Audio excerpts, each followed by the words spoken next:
जय हिंद दोस्तों। आज हम आप लोगों को संविधान का भाग 1 डिटेल से पढ़ाएंगे। आप लोगों को बोर्ड में लिखा दिख रहा होगा। उससे पहले हम आप लोगों को बता दें, संविधान में 22 भाग हैं न्यूमेरिकल रूप में। अगर गिनती में बात करें तो 25 हो गए हैं, तो ध्यान देना है। मूल संविधान में 22 भाग थे, जो कि न्यूमेरिकल रूप में अभी भी 22 ही हैं। इनमें बीच में कुछ भागों में का खा जोड़ दिया गया है, तो वर्तमान में 25 हो गए हैं। इसके बाद अनुच्छेद। मूल संविधान में अनुच्छेदों की संख्या 395 थी। अनुच्छेदों की संख्या 395 थी। वर्तमान समय में इसमें भी न्यूमेरिकल रूप में 395 ही हैं। इनमें भी ABCD करके और का खा गा जोड़ के 470 के आसपास हो गई है। तो आप लोगों को याद रखना है, ये एग्जैक्ट 25 हैं, ये लगभग में हैं। इसके बाद इन्हीं 22 में से हम आप लोगों को भाग 1 पढ़ाएंगे। सामने देखिए, संघ एवं उसका राज्य क्षेत्र भाग 1 का है। इसमें अनुच्छेद 1 से लेकर 4 तक आते हैं। आप लोगों को डिटेल से समझाएंगे, दोबारा इस वीडियो को देखने की ज़रूरत नहीं पड़ेगी। ध्यान दीजिए, अनुच्छेद 1। अनुच्छेद 1 में क्या कहा गया है? भारत राज्यों का एक संघ है। संघ को हम हाईलाइट कर रहे हैं, इसको अभी हम समझाते हैं। तो भारत राज्यों का एक संघ है, ये अनुच्छेद 1 में कहा गया है। आप ध्यान दीजिए, इनको 3 प्रकार से कन्फेडरल, फेडरल और यूनियन, इस प्रकार से आप समझ पाएंगे। कन्फेडरल की हिंदी परिसंघ, फेडरल की हिंदी संघ और यूनियन भी संघ है। तो ध्यान दीजिए, यूनियन तो अपना भारत देश है, भारत। फेडरल अमेरिका देश है, अभी मतलब समझाते हैं। और कन्फेडरल में कोई भी देश नहीं आता है, क्योंकि ये बहुत ही कमज़ोर है। इसको एक घर से समझते हैं। एक ईंट और मिट्टी से घर बनाया जाए, उसका जो क्षमता, और जो ईंट और सीमेंट मोरम से बनाया जाए, और एक घर ईंट सीमेंट से बनाकर उस पर सीमेंट से प्लास्टर कर दिया जाए, तो इन सब में सबसे मजबूत कौन सा होगा? जिसमें प्लास्टर किया हुआ है, जो कि अपना भारत है। भारत संविधान में क्या कहा गया है? भारत से कोई भी क्षेत्र या राज्य अलग ना तो हो सकता है, ना ही किया जा सकता है। तो अपने भारत पर जो प्लास्टर चढ़ा है वो है भारत का। इस वजह से भारत से कोई भी राज्य या जगह या क्षेत्र अलग नहीं हो सकता है। जबकि फेडरल में क्या है? अमेरिका देश आता है। अमेरिका देश इतना ताकतवर है, इतना पावरफुल, फिर भी यहाँ पर जो 50 राज्य हैं, याद रखो अमेरिका में 50 राज्य हैं। ये एक संधि करके अमेरिका देश का निर्माण किया है। अमेरिका भारत की तरीके से नहीं है कि कोई भी राज्य अलग नहीं हो सकता है, जबकि अमेरिका देश में 50 राज्य एक संधि करके अमेरिका देश का निर्माण किया है। जब चाहे ये राज्य अलग होकर अपना स्वतंत्र राष्ट्र बना सकते हैं, उनके पास ये पावर है। जबकि भारत में किसी भी राज्य के पास ये पावर नहीं है। जबकि भारत में उत्तर प्रदेश राज्य दुनिया में 5वें 6वें नंबर पे जनसंख्या में आता है। इस हिसाब से तो सोचे कि एक अलग राष्ट्र बन जाएगा, लेकिन भारत में ऐसा संविधान में लिख दिया गया है कि कोई भी क्षेत्र या राज्य अलग नहीं हो सकता है। तो ये दोनों समझ में आ गए। कन्फेडरल हमने बताया था ईंट और मिट्टी से बना दिया जाए, इतना कमज़ोर राष्ट्र कोई भी नहीं है। जबकि अमेरिका राष्ट्र एक ऐसा है जो राज्यों के संधि करके बना हुआ है, अगर उससे राज्य बाहर निकले तो फिर अमेरिका देश टूट सकता है। तो आप लोगों को यूनियन की पावर समझ में आ गई होगी। मेन था यूनियन अपने भारत में जो है इसको समझाने का, इसीलिए ये 3 एग्जाम्पल लिए थे। आप ध्यान दीजिए, अनुच्छेद 1 में ही भारत राज्यों का एक संघ है, यूनियन समझ में आया। इसके बाद राज्यों का वर्णन अनुसूची 1 में किया गया है। अब ये अनुसूचियां क्या है, तो अनुसूचियां वर्तमान समय में संविधान में 12 हैं, मूल संविधान में 8 थीं। ये एक अलग वीडियो में डिटेल से समझा देंगे। तो अभी याद रखना है, राज्यों का वर्णन अनुसूची 1 में है। अगर कोई नया राज्य बनता है या बाहर का कोई क्षेत्र भारत में मिलाया जाता है तो अनुसूची 1 में संशोधन करना पड़ता है। वो करता कौन है, संसद करती है। तो अब ध्यान दीजिए,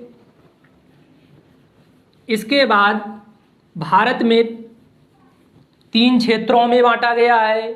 जो बड़े बड़े क्षेत्र हैं उनको राज्य में बांट दिया गया है। तो वर्तमान में कितने राज्य हैं, 28 राज्य हैं। और जो छोटे क्षेत्र महत्वपूर्ण हैं उनको केंद्र शासित प्रदेश यूनियन टेरिटरी में बांटा गया है। वो वर्तमान में कितने हैं, 8 हैं। और एक क्षेत्र है अर्जित क्षेत्र। अर्जित क्षेत्र वर्तमान में भारत में एक भी नहीं है, शून्य।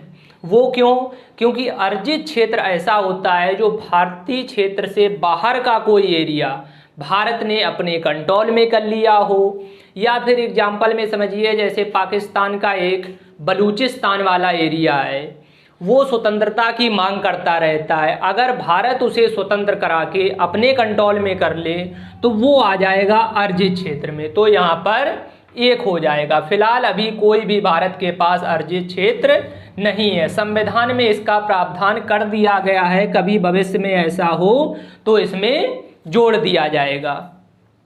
इसके बाद थोड़ा मैप में देख लीजिए, जो भी राज्य हैं, केंद्र शासित प्रदेश हैं, जल्दी से तो ध्यान देना है। ये है भारत का नक्शा, 28 राज्य और 8 केंद्र शासित प्रदेश। 4 राज्य पूरब में है, 4 पश्चिम में है, 5 उत्तर में है, 5 दक्षिण में है, 2 मध्य में है, 8 पूर्वोत्तर में है। इसी प्रकार से एक दिन हम आप लोगों को पूरा मैप रटा देंगे 15 से 20 मिनट में। तो याद रखना है, सबसे पूर्वी पश्चिम बंगाल, सबसे पश्चिमी गुजरात, सबसे उत्तरी हिमाचल प्रदेश। अब और ऊपर भी हैं लेकिन वो अब केंद्र शासित प्रदेश हो गए हैं। पहले सबसे उत्तरी राज्य जम्मू कश्मीर था, लेकिन वर्तमान समय में जम्मू कश्मीर केंद्र शासित प्रदेश में टूट गया है। एक जम्मू कश्मीर, एक लद्दाख। ये डेट बहुत महत्वपूर्ण है, 31 अक्टूबर 2019। 31 अक्टूबर 2019 को 2 केंद्र शासित प्रदेशों में बदल दिया गया। तो सबसे उत्तरी हिमाचल प्रदेश हुआ, सबसे दक्षिणी तमिलनाडु। दक्षिण में कितने राज्य हैं, 5। इसके बाद 2 मध्य में है, सबसे मध्य का मध्य प्रदेश, इसे हृदय प्रदेश भी कहा जाता है। भारत का हृदय प्रदेश मध्य प्रदेश। फिर 8 हैं पूर्वोत्तर में, सबसे पूर्वोत्तर का राज्य अरुणाचल प्रदेश। तो आप लोगों को याद हो गया होगा। बाकी दोबारा से फिर वीडियो देखिए, बार बार सुनने से चीज़ें याद हो जाती हैं। इसके बाद हमने बताए 8 केंद्र शासित प्रदेश। 4 उत्तर में केंद्र शासित प्रदेश हैं, सबसे उत्तरी लद्दाख, जम्मू कश्मीर, चंडीगढ़, दिल्ली। एक पश्चिम में है जो कि महत्वपूर्ण है क्योंकि सबसे लेटेस्ट बना है, दादर नागर हवेली दमन एवं दीप। इसकी डेट है 26 जनवरी 2020। याद रखना है, दादर नागर हवेली दमन एवं दीप। दादर नागर हवेली दमन दीप दोनों अलग अलग थे, दोनों को मिलाकर 26 जनवरी 2020 को नया केंद्र शासित प्रदेश बना दिया गया। इसके बाद दक्षिण में एक है पौंडीचेरी। भारत में 2 केंद्र शासित प्रदेश ऐसे हैं जहां पर विधानसभा एक्टिव है, एक तो दिल्ली, एक पौंडीचेरी। एक और केंद्र शासित प्रदेश प्रस्तावित है विधानसभा के लिए, वो है जम्मू कश्मीर। आगे जब हालात सही होंगे तब वहां पर चुनाव होगा। 6 हो गए, एक बंगाल की खाड़ी में है, कौन सा, अंडमान निकोबार द्वीप समूह। एक कहाँ पर है, अरब सागर में, अरब सागर में कौन सा है, लक्षद्वीप। तो 8 केंद्र शासित प्रदेश और 28 राज्य वर्तमान में हैं। इस मैप को एक दिन बहुत ही सरल तरीके से आप लोगों को 15 से 20 मिनट में हमेशा के लिए याद करा देंगे। तो आप लोग अनुच्छेद 1 को अच्छे से समझ गए होंगे। अब देखिए अनुच्छेद 2, अनुच्छेद 2 और अनुच्छेद 3 दोनों को एक साथ समझना है, क्योंकि इनमें कन्फ्यूजन होता है। ध्यान दो, अनुच्छेद 2 भारतीय क्षेत्र से अलग कोई विदेशी राज्य हो या कोई पूरा राष्ट्र हो, पाकिस्तान हो गया, नेपाल हो गया, भूटान हो गया, ये राष्ट्र कहें कि हम भारत में शामिल होना चाहते हैं, तो वो किस अनुच्छेद के तहत होंगे, अनुच्छेद 2 के तहत होंगे। भारतीय क्षेत्र के अंदर कोई नया राज्य बनाना है या किसी नाम में परिवर्तन करना है, वो सब किस अनुच्छेद के तहत होगा, अनुच्छेद 3। इन दोनों में संशोधन करने का अधिकार किसके पास है, तो संसद के पास है। तो याद रखना है, अनुच्छेद 2 कोई विदेशी क्षेत्र या जमीन या राज्य या देश भारत में शामिल होगा तो वो अनुच्छेद 2 के तहत, अगर कोई भारत के अंदर राज्यों में परिवर्तन या नया राज्य, वो अनुच्छेद 3 के तहत। एग्जाम्पल से आप बेहतर तरीके से समझ पाएंगे। तो ध्यान देना है, संसद राष्ट्रपति के पूर्व अनुमति से क्या करेगी, किसी भी राज्य को, मतलब भारत में विदेशी राज्य हो या देश हो, आपको एग्जाम्पल में समझिए सिक्किम राज्य मैप में पहले देखिए, तब समझ पाएंगे बहुत अच्छे से। पहले सिक्किम को मैप में देखिए, ये रहा सिक्किम राज्य। पहले ये एक स्वतंत्र देश था, उसके ऊपर क्या है, तिब्बत है, उसके ऊपर चीन। तो ध्यान से समझना, चीन ने जब तिब्बत पर कब्जा किया तो सिक्किम को लगा कि अब तो जब इतना बड़ा क्षेत्रफल कंट्रोल में कर लिया तो हम तो बहुत छोटी जगह में हैं। तो सिक्किम ने भारत से बात की कि हम भारत में शामिल होना चाहते हैं। तो भारत ने कह दिया ठीक है। तो उसके बाद संविधान में संशोधन किया गया। कौन सा संविधान संशोधन, 35वां संविधान संशोधन 1974 में सिक्किम को भारत में शामिल करने के लिए संविधान में संशोधन किया गया। 35वां संविधान संशोधन 1974 में। फिर भी सिक्किम ने कहा अभी हम पूरी तरीके से शामिल नहीं होंगे, पहले हम साथ रहकर देखेंगे। तो इसको क्या कहा गया, सह राज्य।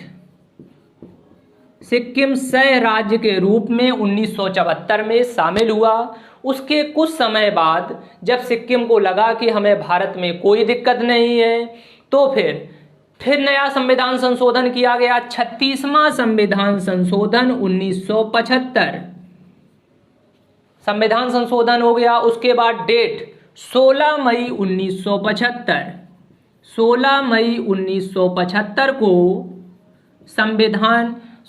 सिक्किम भारत का 22वां राज्य बन गया।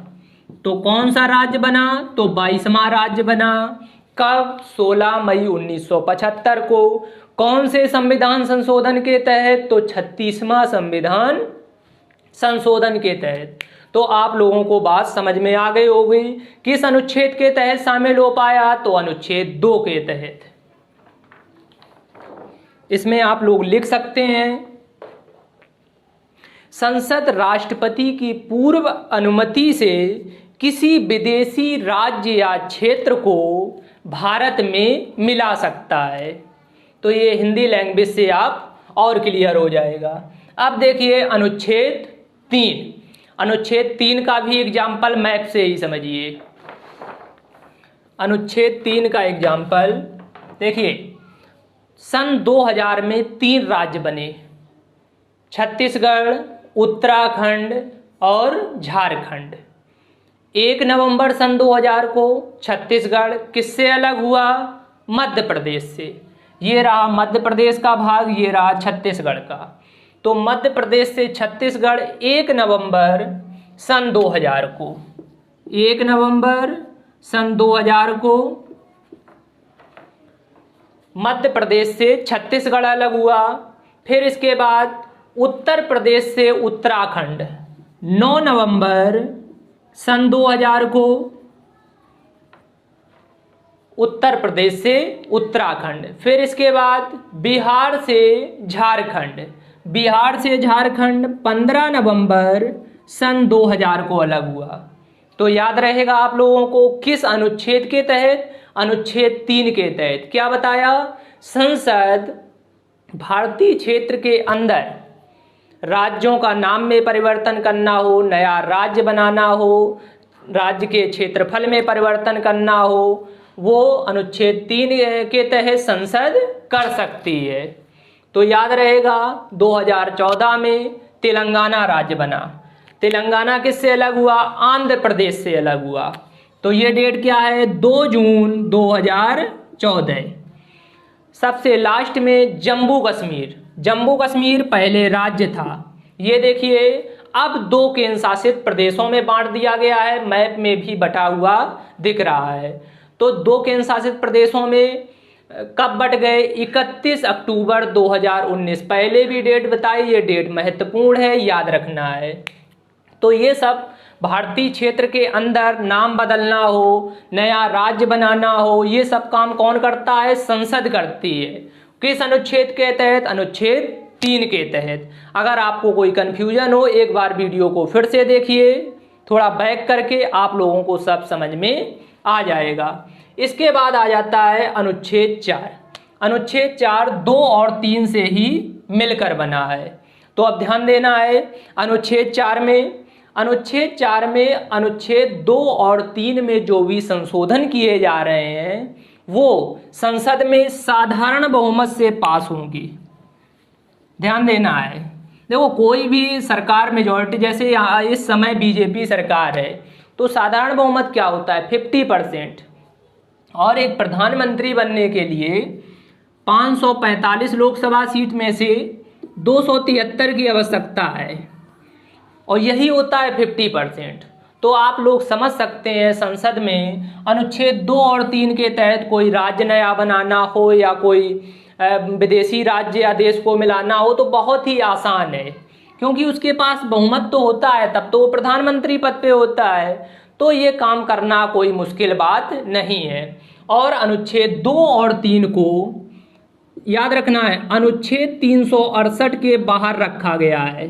अनुच्छेद 368 की, वो इसलिए कि राष्ट्रपति की दखलंदाजी इसमें दिक्कत ना करे, इसलिए जो अनुच्छेद 368 में रखे गए हैं तो उनके लिए पहले राष्ट्रपति की अनुमति आवश्यक है, लेकिन इनको बाहर रखा गया है। अगर संसद साधारण बहुमत से बिल पास करके काम कर रही है तो उस पर राष्ट्रपति रोक नहीं लगा सकता है, इसीलिए इनको 368 से बाहर रखा गया है, अनुच्छेद 2 और 3 को।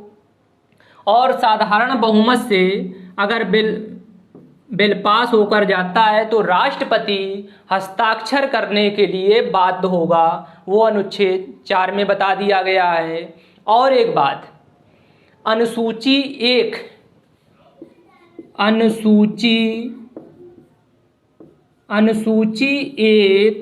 और 4 में संशोधन करने के लिए संसद कर सकती है, उस पर भी राष्ट्रपति रोक नहीं लगा सकता है। सीधी सी बात है, अगर कोई नया राज्य बनाया जा रहा है या कोई विदेशी राष्ट्र या राज्य मिलाया जा रहा है तो राज्यों का वर्णन कहाँ है? अनुसूची 1 में, तो वहाँ पर भी बढ़ेंगे। अगर यहाँ पर बढ़ रहे हैं तो अनुसूची 4 में क्या फर्क पड़ेगा? आप लोगों ने पढ़ा होगा अनुसूची 4 में राज्यसभा के सदस्यों का वर्णन है कि कहाँ से कितने राज्यसभा के सदस्य चुनकर आएंगे। तो याद रखना है इन दोनों में संशोधन होगा, तो इस पर भी राष्ट्रपति का कोई हस्तक्षेप नहीं रहेगा। तो आप लोगों को भाग 1 से अब कोई भी क्वेश्चन नहीं छूटेगा, आप लोग सारे क्वेश्चन कर पाएंगे। अब आप लोगों को भाग 2 क्या है, उसमें नागरिकता नेक्स्ट वीडियो में पढ़ने को मिलेगी। आप लोगों को अगर समझ में आ रहा हो तो आप लोग कमेंट में ज़रूर सुझाव दें। धन्यवाद।